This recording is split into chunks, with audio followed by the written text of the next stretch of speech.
শুভ সকাল আমার প্রিয় বন্ধুরা, আশা করছি তোমরা যে যেখানে আছো সকলে ভালো আছো, সুস্থ আছো। বীরভূম জেলার ছোট্ট একটি গ্রাম থেকে আমি দৈবকী তোমাদের সকলকে জানাই আমার ব্লগ চ্যানেলে অনেক অনেক স্বাগত আর আমার অনেক অনেক ভালোবাসা। তো দেখো, শ্বশুরবাড়িতে যেমন সকাল সকাল ঘুম থেকে উঠি, মায়ের বাড়িতেও কিন্তু সকাল সকাল ঘুম থেকে উঠে পড়েছি। আর ঘুম থেকে উঠে সদর দরজাটা খুলে দিলাম। এখন কিন্তু বাড়ির কেউই ওঠেনি, তাই সদর দরজাটা আমি খুললাম, দুয়ার ঘরে জল দিয়েছি, তারপরে সব জায়গায় মারুলি দিয়ে দিয়েছি। আর তোমরা তো ওখানে দেখো, মানে শ্বশুরবাড়িতে গোবর দিয়ে মারুলি দিই, তবে এখানে পাকা তো সেই জন্য একটু জল নিলাম, নেতা নিলাম, দিয়ে মারুলিগুলো দিয়েছি। তবে মারুলি দিতেই হবে। তো যাই হোক, সব জায়গায় মারুলি দেওয়ার পর দেখো ঝাড় দিতে শুরু করলাম। আর আমাদের মতো অত বড় উঠোন নয়, এখানে একটু ছোট আছে। আর দেখো উঠোনগুলো পাকা করা, সেই জন্য কিন্তু তাড়াতাড়ি ঝাড় দেওয়া হয়ে যায়।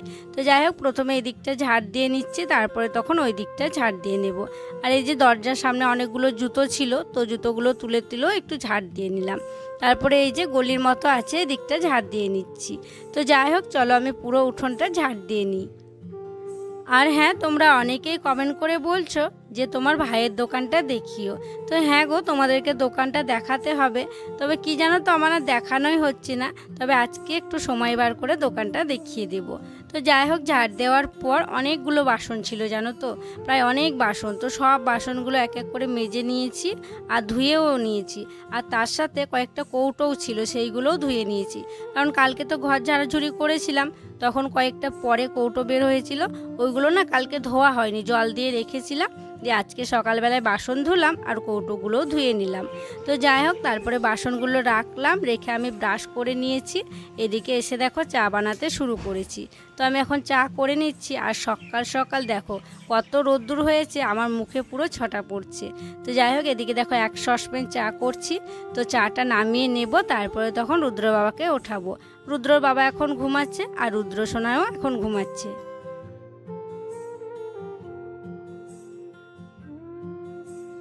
চা খেলাম, তারপরে যে ভাবলাম না আর বসে থাকলে হবে না, আবার কাজে লেগে পড়ি।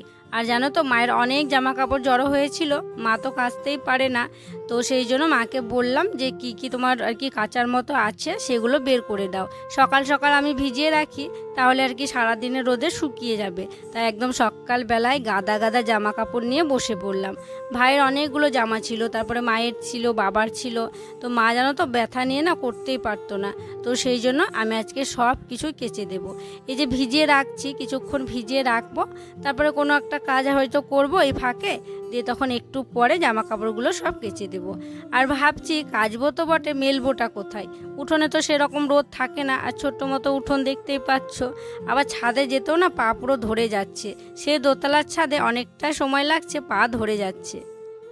মা মেয়েতে শাক বাছতে বসেছি। আমাদের পাশের বাড়িতে আর কি একজনরা জানো তো জমিতে শুশুনি শাক চাষ করেছে। এই যে দেখো শাকগুলো এত টাটকা, একদম ফ্রেশ শাক, একদম বড় বড় কচি কচি পাতা, এত নরম। মা বলছে এতগুলো শাক দেখবে এইটুকু হয়ে যাবে। সত্যি গো, এত নরম পাতাগুলো, কি বলবো। বাঁচতেও খুব ভালো লাগছে, বড় বড় পাতা, বড় বড় এই দেখো গাছ, এই যে বড় বড় গাছ, পাতাগুলো বেছে দিচ্ছি। তো মা বলছে নাকি ঝিঙে দিয়ে শুশুনি শাক করবে আজকে। গাছে ঝিঙে ধরেছে মাঠে, মাঠে ঝিঙে ধরেছিল জানো, কে চুরি করে নিয়েছে, মানে কে তুলে নিয়েছে। ভাই দোকানে থাকছে, বাবা স্কুলে যাচ্ছে, মায়ের তো শরীর এমনিতেই খারাপ, সকালের দিকে মাও থাকে না, বাড়িতে রান্না বান্না টুকটাক করছে, কে আগলাবে বলো তো। মাঠে ধরেছিল, ঝিঙেকে তুলে নিয়ে পালিয়ে গেছে। বাড়িতে একটা আছে, ওটা মানে বুড়ে গেল নাকি, যেটা বুঝতে পারছি না, বীজ হয়ে গেল নাকি। যাই হোক, একটু ঝিঙে দিলে ভালো হবে বুঝলে। ওই শুশুনের শাক খেতে কিন্তু খুব ভালো লাগে, তবে বাঁচতে অনেকটাই সময় লাগে। মা মেয়ে সেই জন্য বসে পড়েছে শাক বাঁচতে। শাকগুলো বেছে নিই, মা আজকে রান্না বান্না করবে। আজকেও আমার অনেক কাজ আছে, কি করব তোমরাও দেখতে পাবে। শাকগুলো বেছে দেওয়ার পর জামা কাপড়গুলো কাচাকুচি করে নিয়েছি, সেটা শেয়ার করা হয়নি। তো কিছু পাতলা পাতলা জিনিস ছিল, ওগুলো ঘরের উঠোনে দিয়েছি, মানে ওখানে ছায়া তো, শোকাবে না বলে পাতলাগুলো দিয়েছি। তারপরে দেখো চলে এসেছি পাশের বাড়িতে। তো পাশের বাড়িতে মা বললো ওদের দেখা তার আর কি দেওয়া আছে, অনেক জামা কাপড় মেলা হবে, তো সেই জন্য তাদের বাড়িতে এসে দেখো এই যে জামা কাপড়গুলো মেলছি। আর এখানে জামা কাপড় বলতে সব ছিল ভাইয়ের গেঞ্জি, আর একটা শুধু জানালার পর্দা ছিল, মানে এইগুলো এখানটায় মেলা হলো। আরও যে বাকি বাকি বড় বড় জিনিসগুলো আছে ওগুলো সে কষ্ট করে ছাদে যাব, ছাদে গিয়ে ঝুলিয়ে মেলে দেব। আজকেও দেখো দৈবকী ঘর ঝাড়াঝাড়ি করতে শুরু করেছে। কালকে একটা ঘর হয়েছে আর আজকে একটা ঘর। তোমাদেরকে বললাম না মায়ের কোনো কাজই হয়নি, কোনো ঝাড়াঝুড়ি হয়নি। তো কালকে ছোট ঘরটা হয়েছে, ওইটা একটু ছোট আছে, এই ঘরটা একটু বড় আছে, তো এই ঘরটা এখন ঝাড়ছি। মা বললো সবকিছু নামাতে হবে না, তুই চেয়ারের উপরে উঠে একটু করে ঝেড়ে দে আর একটু মুছে দে জিনিসগুলো, তাহলেই হবে। তো এই স্ল্যাপে আর কি কয়েকটা বই খাতা ওই সব আর কি ছিল, সেগুলো আর কি মুছে মুছে রাখলাম। প্রথমে ঝাঁটা দিয়ে ঝেড়ে নিচ্ছি, তারপরে এই যে ভেজা একটা নেতা নিয়ে এসেছি সেটা দিয়ে মুছে মুছে রাখছি। তো আস্তে আস্তে মুছতে মুছতে গোটাটা আর কি মুছে নেবো, যা যা আছে সব জিনিসপত্রগুলো। আর এই পাশটা হয়েছে ওপরটা, মানে নিচগুলো এখন হয়নি, ওপর থেকে শুরু করছি, ওপর থেকে আস্তে আস্তে নিচে নামবো আর কি। তো যাই হোক চলো ঘর ঝেড়ে নিয়ে আমি। আর দৈবকের একটা বাবার বাড়িতে আসল চেহারা তোমরা দেখে নাও। আমিও দেখছিলাম কাল থেকে দৈবকের একদম আসল চেহারা। এই যে দৈবকী দুটো বসে যে একটু মুছতে হবে, একটু মোছা হয়নি। কি স্টাইল তখন, স্টাইল আবার কি? এই যে কেমন ঘাগড়া নাকি এগুলো, ঘাগড়াই তো মনে হচ্ছে দূর থেকে মনে হচ্ছে কি দাগ লেগে গেছে।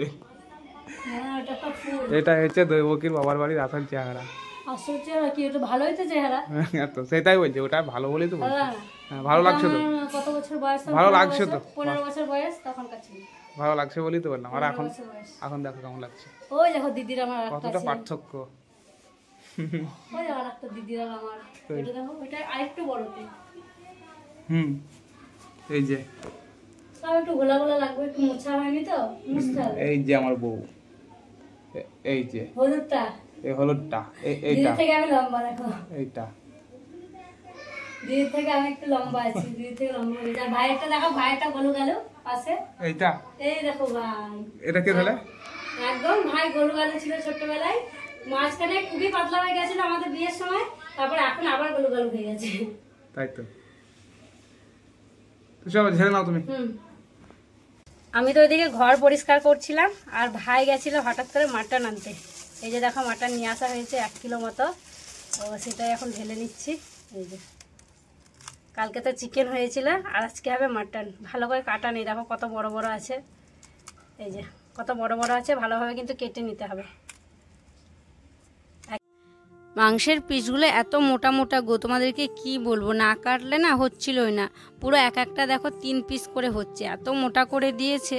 তো আমি মাকে বললাম তুমি রান্না করছো করো, তোমাকে আর এটা আর কি দেখতে হবে না, আমি কলপারে নিয়ে গিয়ে ভালো করে দেখে নিচ্ছি। আর এদিকে রুদ্রর বাবা ভাইও বাড়িতে নেই, তো ওরা একটু গেছে আমাদের যেখানে বাস স্ট্যান্ড আর কি, সেখানে গিয়েছে ওই ভাইয়ের দোকানে কিছু আর কি মাল আনতে হবে, তো সেই জন্য সেখানে গিয়েছে মালগুলো আনতে। তো যাই হোক চলো ভালো করে দেখে নিই, ভালো করে বেছে ধুয়ে মাকে এটা দিই, মা তখন রান্না বান্না করে নেবে। ওই যে তোমাদেরকে বললাম না যে রুদ্রর বাবা আর ভাই নেই, একটু আমাদের বাস স্ট্যান্ড যেখানে সেখানে গিয়েছিল, তো সেখান থেকে দেখো দোকানের মালপত্র তো নিয়ে এসছে, আবার এগুলো আর কি খাওয়ার জন্য নিয়ে এসছে।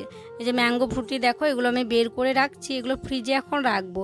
আর ওই যে আর একটা কালো প্যাকেট দেখছো, ওখানে আছে দই, তো রুদ্র বাবা দইটা খাবো বলে নিয়ে এসেছিলো, মানে এই যে আমি বের করে ফ্রিজে রাখবো বলে বের করছি না, তখন মানে দেওয়া হয়নি, আমি একটু কাজে ব্যস্তই ছিলাম আর কি, মোছামুছি করছিলাম ঘরগুলো দিয়ে আর কি, বললাম যে ভাতের সময় দেওয়ার জন্য, তখনও ও নেয়নি, বিকেলের দিকে খাবো বলেছিল, দিয়ে যেন দইটা ওকে আর দেওয়াই হয়নি।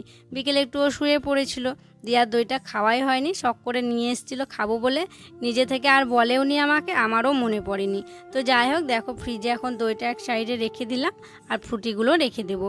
আর এই যে প্যাকেটে দেখছো এগুলো হচ্ছে পেপসি, তো এগুলো বিক্রি করার জন্য নিয়ে এসছে, বেশ অনেকগুলো পেপসি নিয়ে এসছে, এগুলো দোকানে বিক্রি করবে।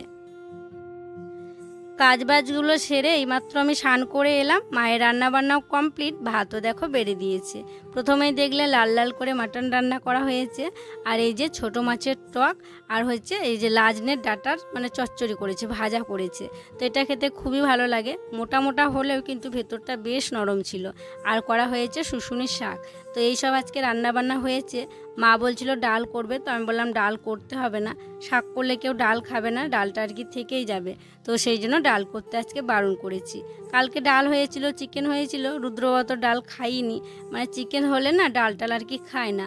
তো যাই হোক, আমারও খুব খিদে পেয়ে গেছিলো, বেলাও হয়ে গেছে অনেকটা, তো সেই জন্য ভাবলাম আমিও খেয়ে নিই। তাই সবাই দেখো একসাথে বসে পড়েছি। ওই যে ওই দিকটা রুদ্র বসেছে, তারপরে ভাই, রুদ্র বাবা, আমি সবাই মিলে একসাথে খাওয়া দাওয়া করে নিচ্ছি। তো বন্ধুরা, সেই দিনকে বাজারে আমরা বাজার করতে গিয়েছিলাম, তো পুজোর বাজার করেছি যেদিন, সব কিছু নেওয়া হয়েছে জানো তো। নারকেল তো নিতে পারিনি, মানে 2 জায়গায় নারকেল বিক্রি হচ্ছিল, মানে খুবই দাম জানো তো। ছোট ছোট নারকেল 60 টাকা 70 টাকা এরকম বলছিল, তো সেই জন্য নারকেল নিয়ে নি সেদিন। আমরা ভাবলাম যে আবার পরে যখন একদিন আসবে তখন নিয়ে যাব, তো সেইভাবে নিয়ে নি সেদিনকে। এমনিতেই অনেক বেলাও হয়ে গেছিল, অনেক বাজারপাতিও করতে হয়েছিল।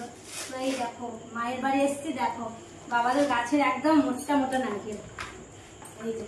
আর গাছটা যেন আমরা ছোট ছিলাম তখন লাগিয়েছিলাম, ছোট বলতে খুব ছোট নয়, আমাদের নিজে হাতে লাগানো গাছ, সেই গাছের এখন কত মোটা মোটা নারকেল হয়েছে দেখো।